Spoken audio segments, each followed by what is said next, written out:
Hey guys, welcome back. Thanks for joining me on today's episode. Today, we are going to be starting a video series on vehicle maintenance. I have to do some maintenance on my trucks, and I thought I would bring you guys along with me, show you what I'm doing and how I'm doing it. So, it's time for us to go ahead, roll up our sleeves, and get our hands dirty. I'm going to include some links over here that you can go ahead and click on at any time to start the videos. For those of you who are mobile users, you're not going to see anything over here. So I'm going to put the links down in the description down below. Go ahead and click on one of those, and we'll get started right away. Did you click on it? Alright, well if you're not going to click on it, then I'm going to go ahead and start. Stay with me, guys. I'll show you what I'm up to.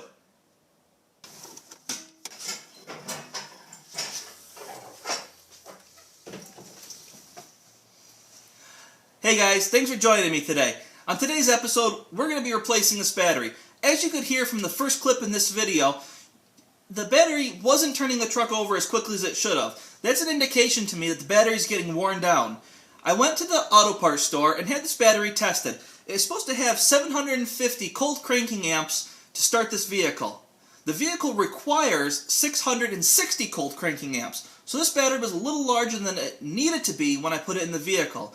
Unfortunately, when I had the battery tested, it was only testing at a little over 400 cold cranking amps. So on a really cold day, it's not enough to start my engine necessarily.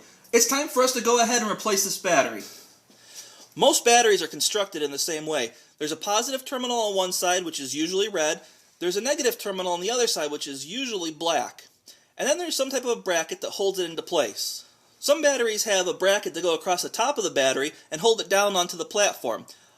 Other vehicles have a platform that has a wedge design that draws up tight against the battery and pulls that wedge tight, therefore keeping it fixed attached to that platform. My vehicle has the wedge design that holds the battery down tight to the bracket. So I'm going to have to go ahead, take this bolt off, and there's a nut down below this that I'm going to have to take off as well. Then the battery will be loose and able to be picked up and out of this compartment. There's a few simple tools that you're going to need to get this battery out of the vehicle. The first thing that you're going to need is a socket or a ratchet.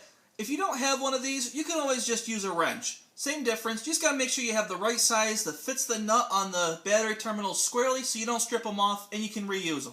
The second thing that you're going to need is a flathead screwdriver. You're going to use this flathead screwdriver after you've loosened up the battery lugs off the terminals to slide it under the lug and help it slide up and off of the battery terminal. The last thing that we're going to want is just some simple penetrating oil. This is going to help lubricate the bolts that are there and allow the nut to work its way off easily. It'll also eat the corrosion off. We're going to go ahead and spray the hardware now and give it some time to soak.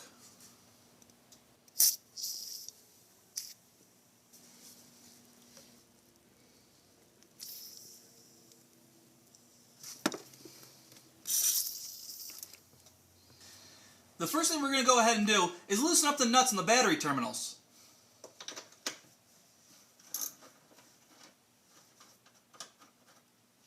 With the nut loose, we should be able to get this battery lug off of the terminal.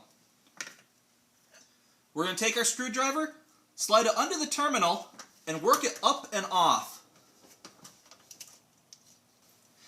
Now we're going to loosen up the nut that holds the battery lug onto the positive terminal on the battery.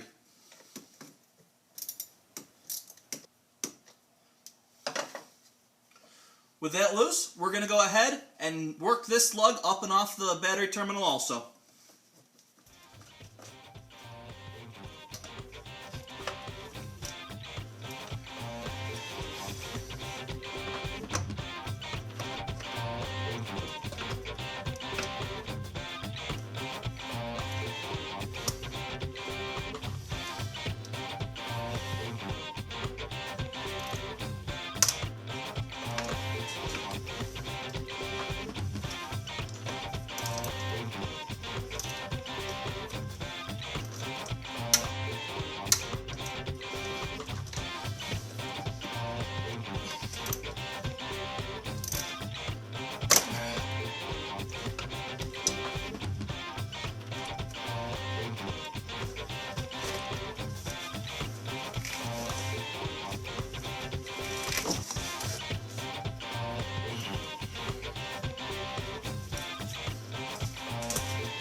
Alright guys, we got the new battery all set and ready to go. We're going to go ahead and put the shield back on it and stick this back into the truck.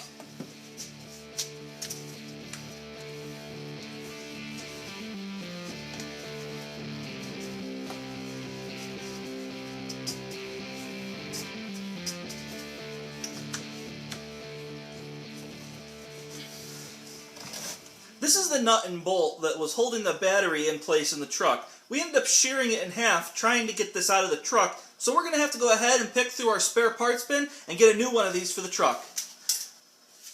I take all my spare screws, nuts, and bolts, and I stick them in a container like this. We're going to go ahead, dump this into this disposable aluminum tray, and try to sort out the part that we need.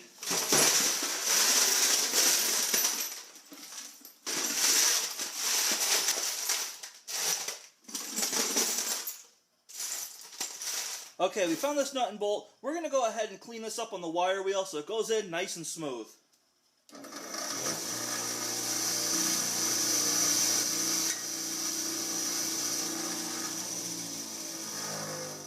Okay, I now have my new bolt put through the wedge. I'm going to put the wedge down through the hole in the platform. And then I'm going to put my nut on the underside.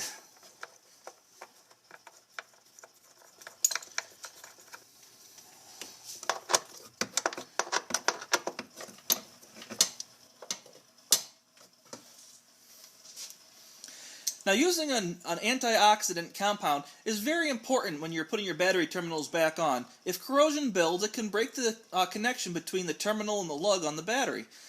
Now, this is something that I had from a job that I used to do doing telecommunicational installation. This keeps from corrosion building up on battery terminals. If you're looking for something to put on there, look at your automotive store for what's called dielectric grease. I'm going to go ahead and use this because this is what I have. I'm going to take that and just smear it around the battery terminals to keep it from corroding and losing contact with the battery lugs. Now with the dielectric grease put onto the battery terminals, we're going to go ahead and hook the lugs back up.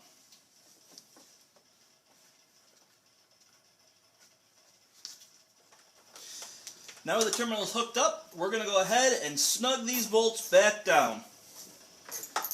Now you don't want to tighten these bolts too much because they will break if you over-tighten them. Just snug is enough.